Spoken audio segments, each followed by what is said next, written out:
very much, my man Johnny Kopelangi, ladies and gentlemen, once again, the famous.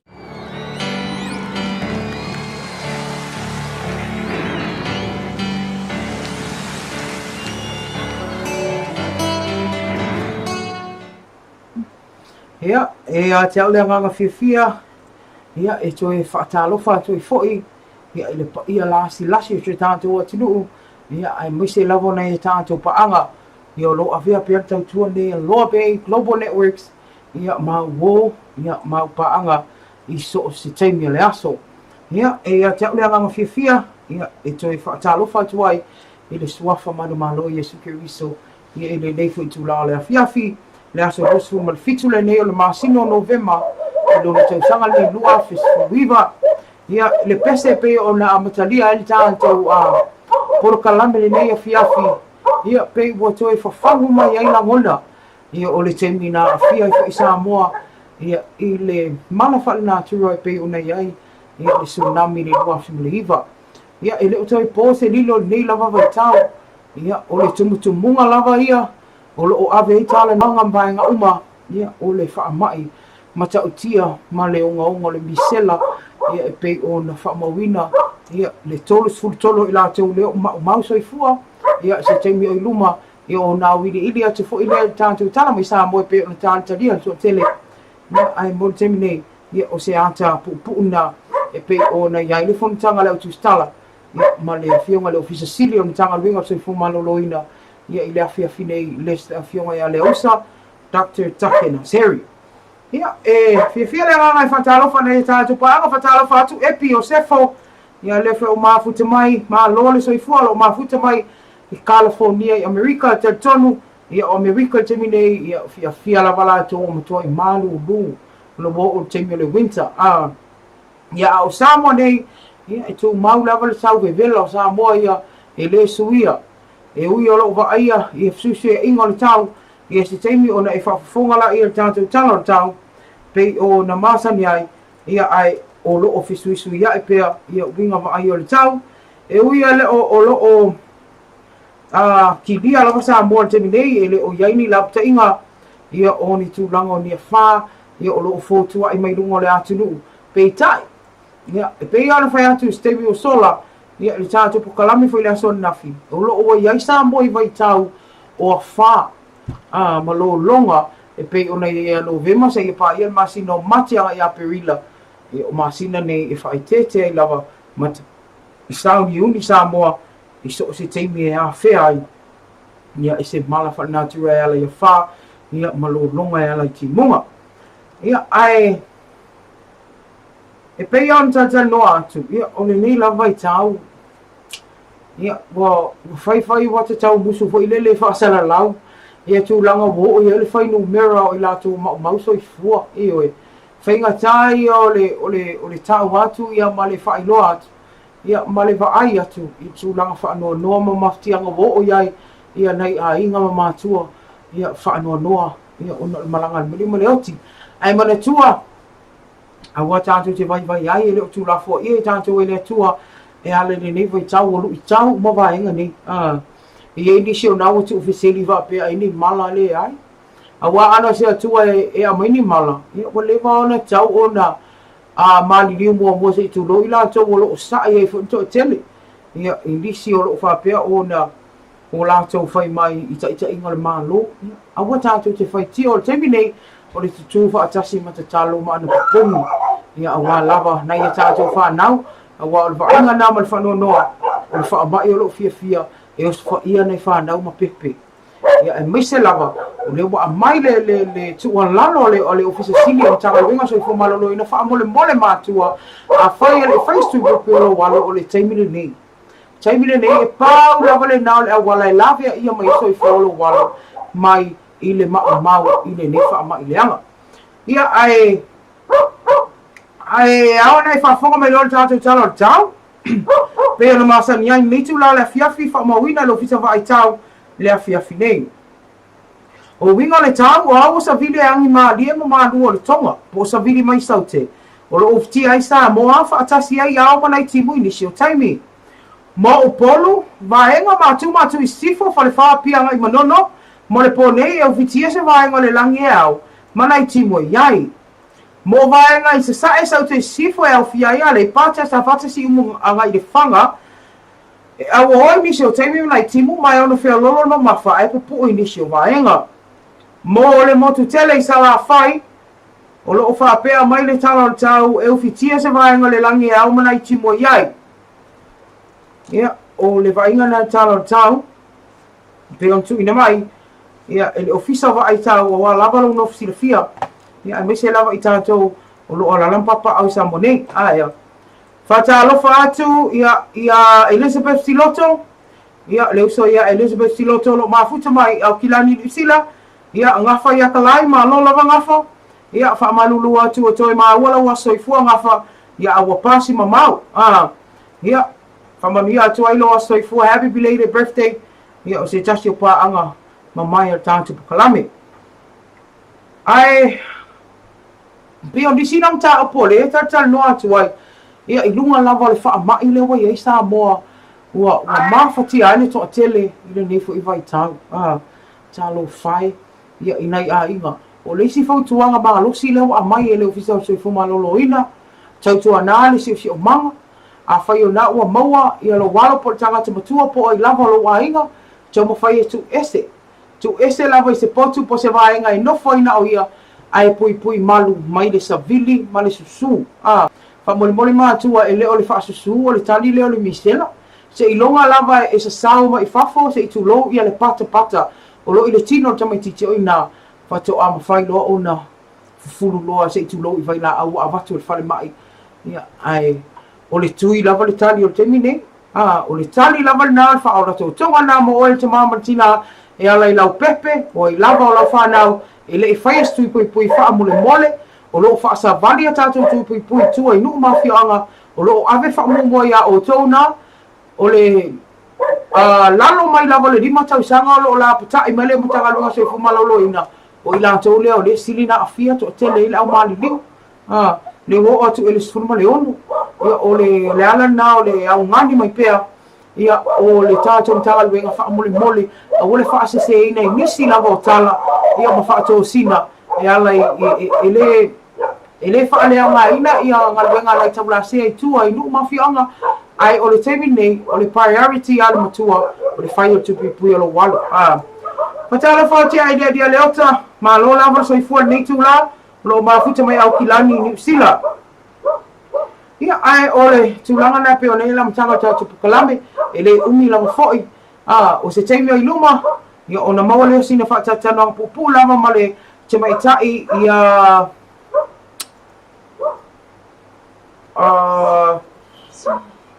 ole sui o tatu fale tupe ole National Bank of Samoa te mai tai a Sarah ke teka manager Mangol Innovation Lab ia e pei ona Sound Union tuanta to fa tanonga na e pu lava le umi ina ia fa pe ona malama I fo ia be se lava ila to o lala ni ia ai mai se o tanto o lala ni sila mo stadia e ta ua ia wan fai mai ina lau te unga tupe mo wa inga sa mo de fo nga ina e o nanga ale National Bank ia e fa funga leila ia ste me luma tu ina tu tato fa tata noanga male te mai ta ia Sarah o le suisi ni o tato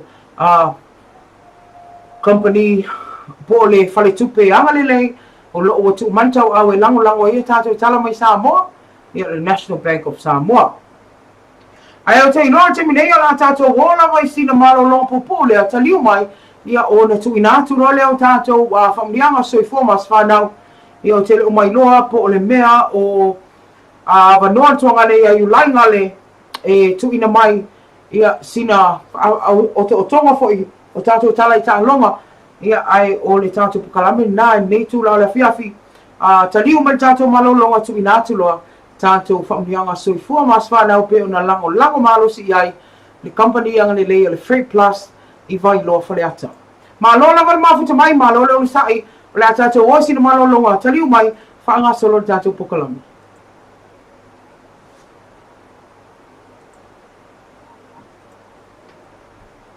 O se fautuanga mai le whanaputonga malo si whai, sisi.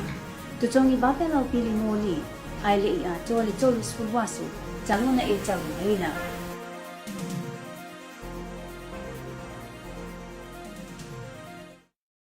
o se fautuanga mai le whana tunga malo si whaka sisi tutongi vapela o pili moli ai le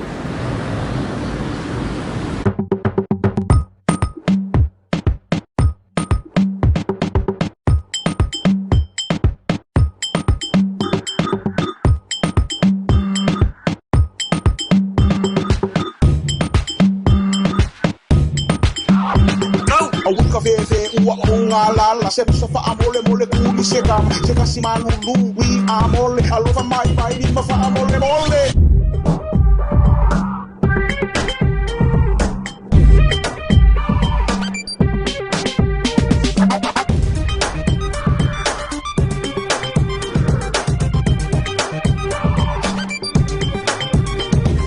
Tani mai se chaika tani mai se Coca-Cola tani mai rasta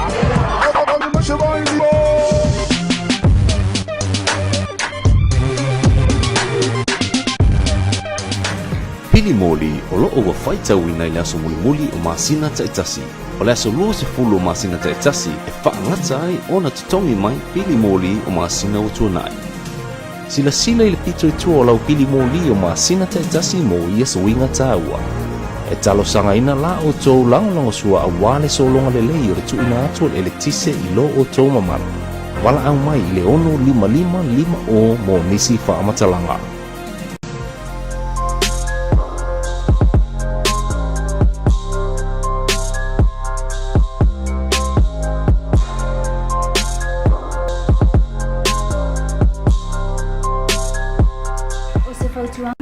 Winga o le misela e tāua le whaano foi se o le wa a fia se potu po se painga mama o le whale sau mama o mai le whana witi ma tina mai tanga o le vai rasi o le misela e fea vea i le ea ma pipi i lunga vaenga o lo nofo ma fea lua i ai le wa a fia ma lo le mo lo soifua whaana natura wha o ngā se solo susu e wha susu ai le tino le wa a fia a wa le fiva inu vai a uli niu ma ia tele whala au faisua ma whala au aina i mea ai tau mafa. Wha o ngā le tali fufonga ma fufulu mama lima e teini uma mu e o lo tau sia le ua a fia. Ia mama wa inga o lo kuka i mea ai tau mama o mei no fuanga tumutumu ma wa ai se fo mai pe a whai o ti ngā ina. Mana tua e le ai se tau o le tui pui pui e tasi ai o onga a fia ma pe a le whai o lo tui pui pui.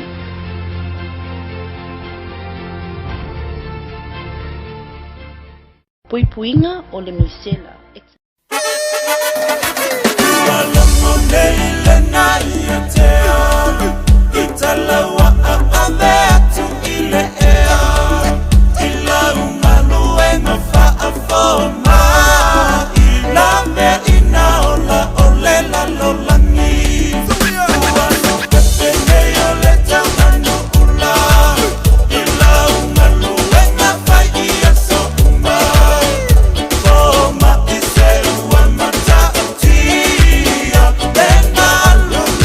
Ma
nei ua whaanga e tia Lopu loto tumu i le fia fia Lenga alu e ngā lau tau tua Awe i tai wa fia whale anili fua Mali e tro o whamalo le tau Ua ele ala lama i e tau le la a Au lo tiu te mala awina i oe Lo maki ia manu ia lau whamoi moe Mali e tro o whamalo le tau Ua ele ala lama i e tau le la a Au lo tiu te mala awina i oe Lo maki ia manu ia lau whamoi moe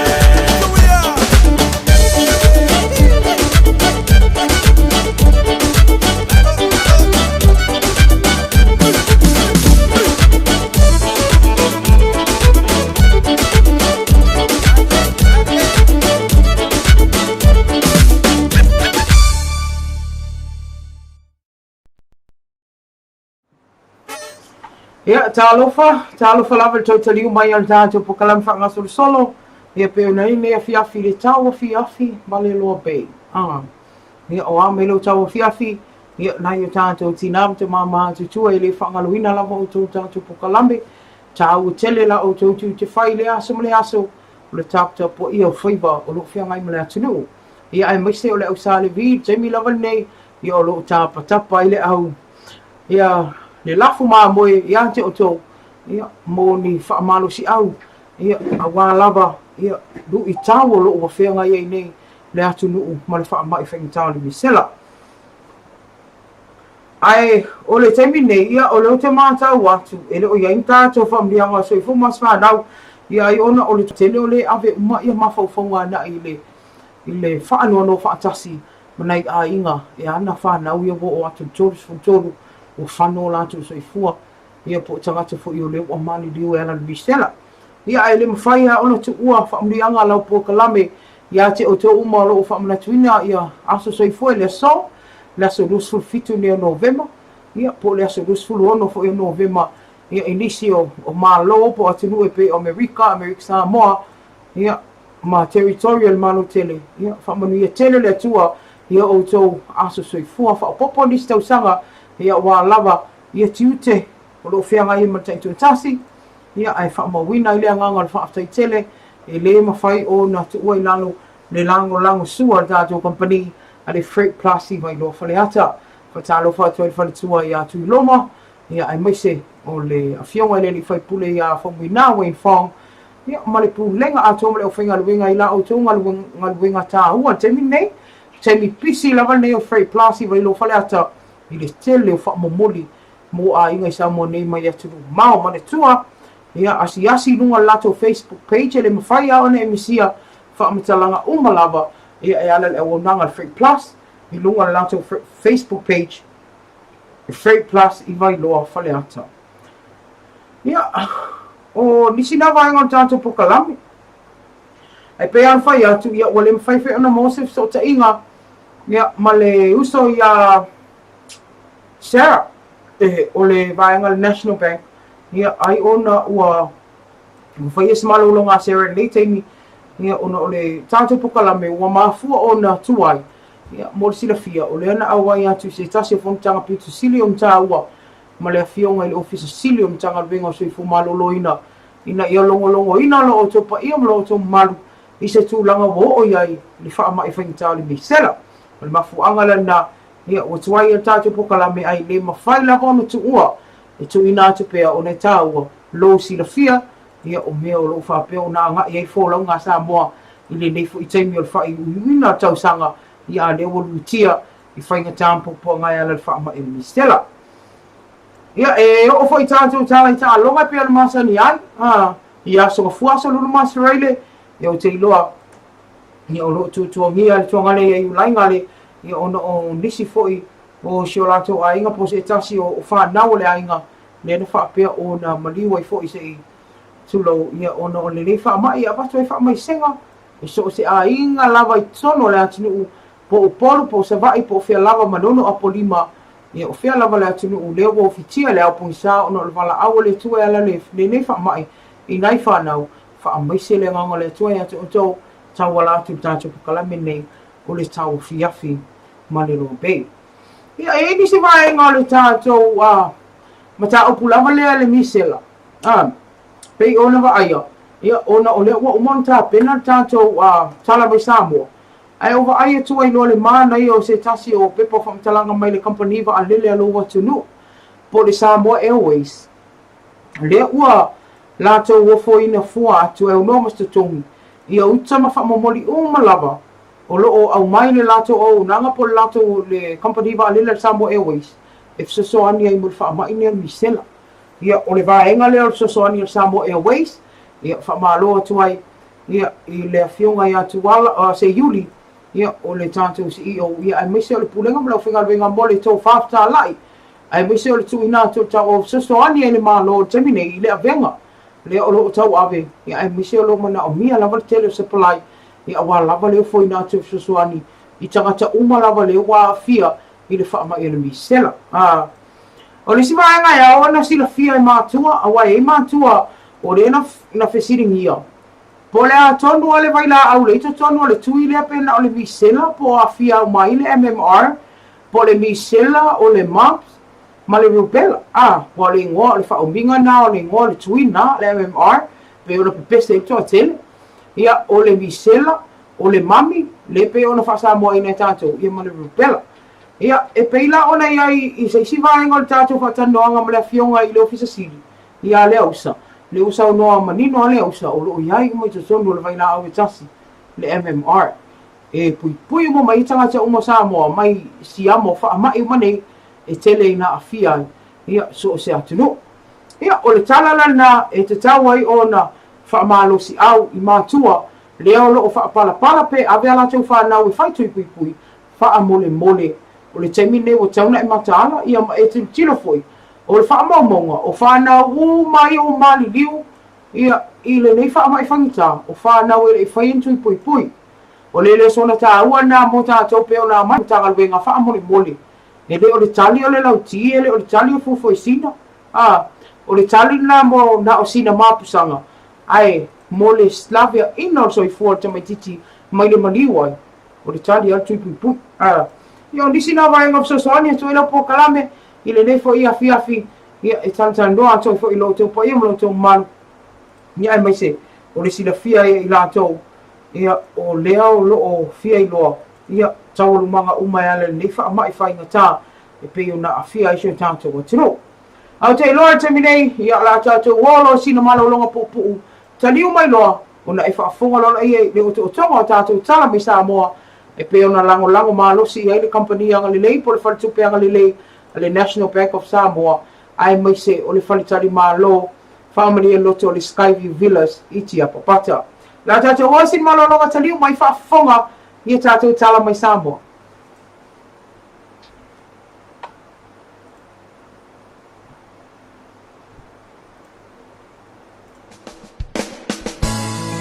There's no other views like the Skyview Villas. Perfectly located in the mountains, 800 meters above sea level, these beautiful self-contained villas have the perfect balance of resort and island living. We are surrounded by beautiful lush gardens and panoramic views of Apia and the Pacific Ocean. And still a short drive to the city. Meet our friendly and professional staff who are waiting to make your stay better than your last. So what are you waiting for? Island getaway can't get any better when you're staying with Skyview Villa.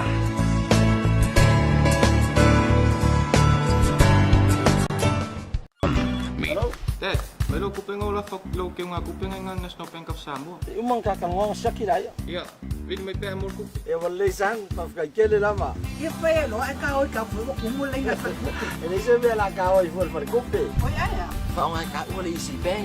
Fa nga nei lo easy bank. If avia ia yau se leni mai lang tau nga tupe le National Bank anga ele digital mobile money. Matalai nai si pasing tala tupe po se la tani. Ala digital iso o se time National Bank of Samoa. We are Hello.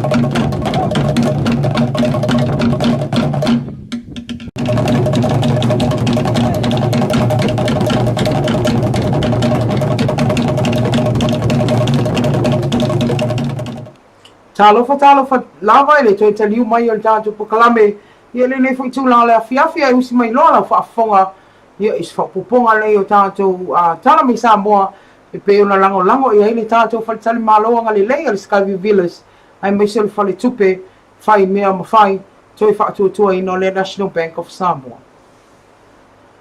O le talo to mua e le o mawhai ana whaamaria ina le matanga luenga soi fō malolo ina. I leo whaingo pasene o tangata Samoa o mai au na whai atu pui. O tau sanga whaatulanga ina leana ave i haina whaamua mua le matanga luenga ma le malo. E pei o pepe e ono maasinanga i le sfuri wa tau sanga mō tama. Ai mō tama i tai o le lua sfuri tau sanga nga i le tolu sfuri ma tau sanga le mātutua. I se whana tanga ma lau tustalan sauno ai leo fisa sili o matanga luenga so i fu malolo ina. Ia le ausa Dr. Take Naseri. Mai le ona sfulua afe mono tupu o tangata o tau sanga nei e te tauna whai atu i pui. E o mai le whono tanga i le afi nei. E na o le tolu sfulu mono tupu afe. Wa mai ona whai o lato tu i pui. O le o toi au ngani mai ele mtanga luenga e alai mātua e wha mole. E paula wale o le tali e fo ia ile afi o stoi fua. Ile mi sela. O le whai leo tu i pui. Le o levo na wha ngā solo i nātu. Na amata mai lava le vea so vai. Na sauno ole au sai wha manino o whanau uma lea ua mau o lato stoi fua. Ona ole nei wha mai onga. O nei whanau ele i whai ani o lato tu i ole mi sela. Po tu i pui foi. O le temi nei o le o wha mauina o tolu tanga tau mau o lato stoi fua mai le mi sela. E pe o na wha maunia mai e le usa. Ma o le whai numera lea na wha mauina talo mai. Le aso na nafi. E leo mo whai ana wha maunia mai e manisi o whanau. Leo vai ai lunga o whaasara launga i penga te whailangi. Ua maali liu ma o loo tā ue o lātou a inga e misi o nei mātua. O le mi sela lava le mafuanga. Na whisiri ngia, e le autu stala le usa po o a whe e te tala whaalawa i tele ai lotu i pui. Mo so os tangata e pe o le whisiri ngia i pea i lātou. E leo a o fia i tau sanga whaatulanga ina leo lo ave whaabua mua le matanga luenga. Ma le malo, talu o le whaalawa i loa le polo inga o whaalawa la whaafosei. Mo le mi sela. Na sauno ai ia le afionga le ofisili e o atu le asunga fua le vai asfou ua tatala ina tui nei mo tangata lau tele. Sauno ale ausa o leo au mai afso soani e nisi o atu nuu e peo peretani e tawala mai le malo Australia. E ala i fo mai ma tausi soifua. E feso soani na ngaluenga fitalo fea ngai ma fo mai ma tausi soifua a Samoa.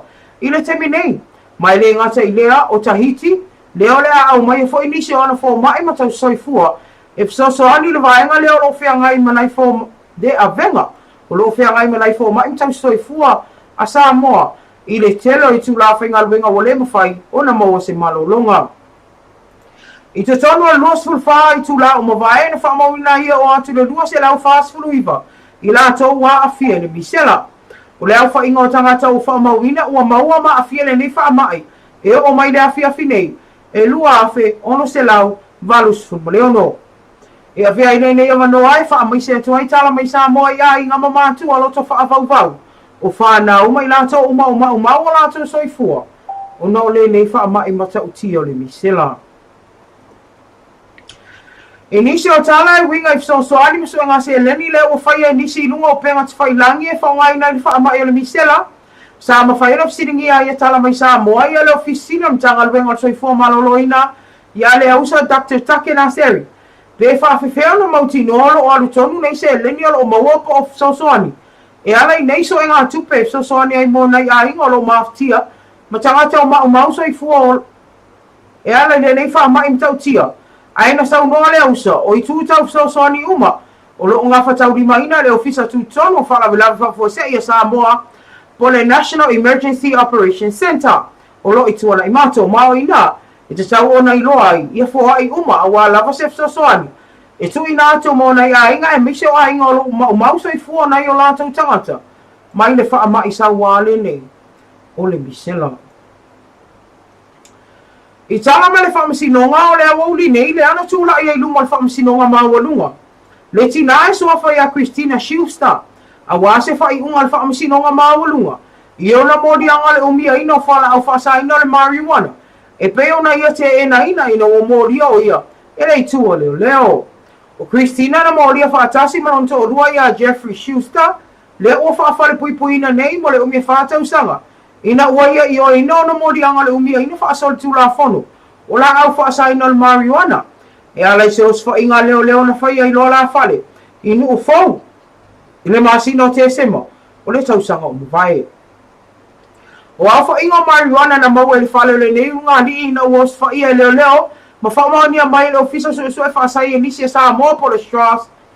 E valus fultasi la marijuana e tusalona mafa ma le se lau valus fuluono te si malaiva kalama. Tolu se lau 2 fulu te maitanga pepa ila.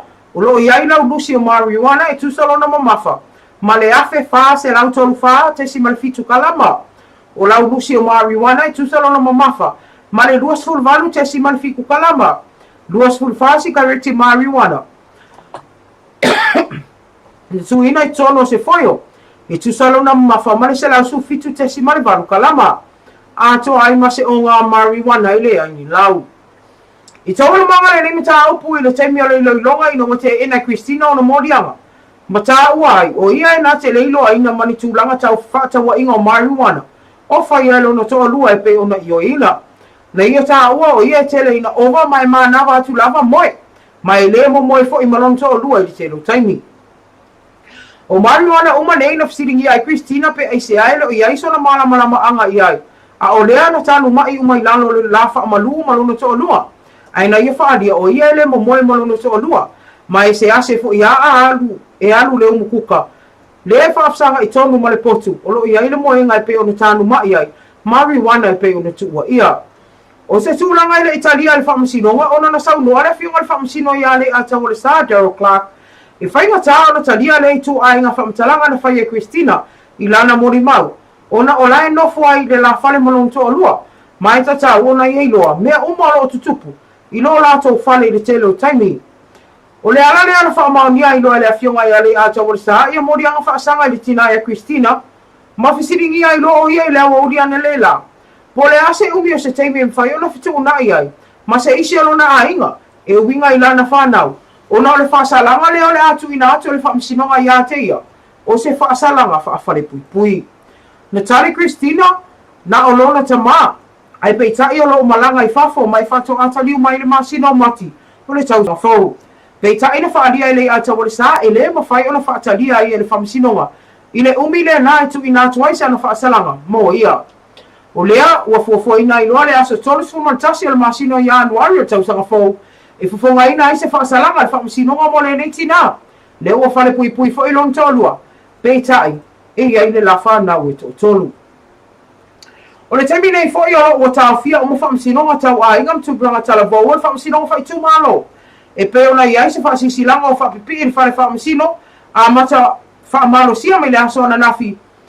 Lea o lo whaari ai e whato ato e whaatau tai e mta o po whamsinonga a ingam tūpiranga tala vau i se aso o le maasina o ianu warrior tau sanga fau. O le tātou tala muni muli o se wainga whaanoa noana whamatala ina se te mai tai tau si soifua mai Queenselani. Le alo o fo ina fua mai luna taipi e sosoani ai mo SAMOA. E alai maftianga lo whianga i male atunu il wha mai o te le misela. Ina ua i whamatala ina ele i aison tatonunga. E tupu le atulanga i a te ia ona o ia. O stangata o malanga so o mai mafsosoani mo whaala putonga tuma o ti SAMOA e pei o to manga. Manisio a onga. O Lexi Carol sa afias whalavelave i se taavale na tai aisa na scooter. Na ia whaonga ina e whai malanga i runga le awala. Masa ia ta ua ele i tū taavale la upa sese lea ina ua afia o ia. Aina anu pea. Lea na ia whaadia. E leo le SAMOA lea na ia iloa. Ma ile telo tausanga. Nanga lue mua ai mo le tātou watinuu. Na afias i neita mai tai tau soifua mai Queenselani malu angailo na tino. Mai le nei whalavelave tau taavale e mise la vau na vai. I le asunga fua na se mawai atu nei. Ma o lea ua malo lo mai ai ala i ana ngaruinga fsosoani. Se ia mai atonga fitinga. Ai mai se ona manuanga. O lo ia ele fufuanga si nei tama itai e toi malanga i lona atunu il fai unga le masi na fau. O na o lona anganga fia fsosoani pea. Mo maftianga wa e nei SAMOA e mai se ona i whana uitima pepe. E ala il whaama i o tilo misela. Wa au mai e se fautuanga. Ale nei tama itai e ala i avta avale. I to tono le atunu i se i alo lofa. E tau mo whai ona tau sisi atu la whono. E me se lango sa sawa whaatulanga ina i lunga le awalisele. Le o mai ona whaata tia mai. ama a faina se tasi sta vale e te tau la mona tule ap ta vale e tu ina atu sana so ani mana o mia mo le tangata ua afia ia te ia ia le fafonga ngale atu ai me se ona ia tato pa anga ia ole tamo fainga na ale sino o tonga tato tala me Samoa e pe ona tamo faia ia wa lava o to pa ia mo to malu ia pe ona faia atu ia ole anga lava ia ma fa mo tato kalame ina ia mafai ia ona e nofo si da fia e ala i vainga uma o loo fa pe ona tupu se tanto o tiro ai misela mo te minei ia mo i tanto na i tanto tangata o loo fa fonga mai atu ma ia o loo mana o mia lava le atu ufso soani pe ona va ai lunga o nisi o i tu lau ia e ala i me mana o mia pe o ia moenga o tanga lunga me fa pena o diaper say too low ma vainga mo fa pena o me fulima ia ai le lava la lo fa so tai ia o le tatou fa potonga na fa la fa fosei ia ina tona i mato po le National Emergency Operations Center ia le lato Facebook page i te mala mai ma e motino o lo sa o lo fo i le tatou ofisa ai le anga lo no fo ma ave tangata i te le tatou mina ia e motino la i o benefit e tangata na receiving a penalty dia lo fo ia o te lo tatou po kalame na ia e fa malulu tu lava o le asa fa fonga mai ia i singa ngana o fa pe ona le tautu mali i lo fa fonga anga le tu pele ia o le nganga lava ia o la pokalame ina ia tu ina tu singa ngana fa fa ngo fia ina ia mala mai ba inga uma ina ia mai i lo fa fonga anga e mi se lava tu lango lo ia fo lango Samoa e ala le fina watu fa mai le anga ne mistera ia e mana tua ia o lo au ngani mai lava ia le tanga luenga se fu malolo ina ma tua teu lo fatu malolo to tui pui mo lo fa nau saunga le mu lona soifua ia eleto ia iso popole ia e mo terminei ia a ole i tu ua le no fo ia e to fa talo fa tia ila to le ua mafuta mai to fa talo fa tia epi Elizabeth Siloto epi Josefo ngafa ia kalai Elia Leota Queen Bella Collins ma lo lava soifua ia ma Maria Rose talofa lava ia ila to uma le uma futa mai nei taimi ia to tele lava nei o tato tangata o alala papa au ia i le tele o tato o atu e pe America o Australia ma New Zealand alofa tele atu la pokalame ate o te uma fa taile avea pe o tautua nei alau lobe ma wo ma paanga te tato wina ia i mea lo tupu le aso ia o le nganga lava ia o le tato to e fei loa i le aso tai au ai to mori le nganga fa tai na ia tato PCSim company o lo lango mai pea ia e pei o tato EPC STA ia o le Pivas Boutique ia o le tato Freight Plus ia i le whaangaloina le anga le mai le Skyview Villas ma le National Bank of Samoa le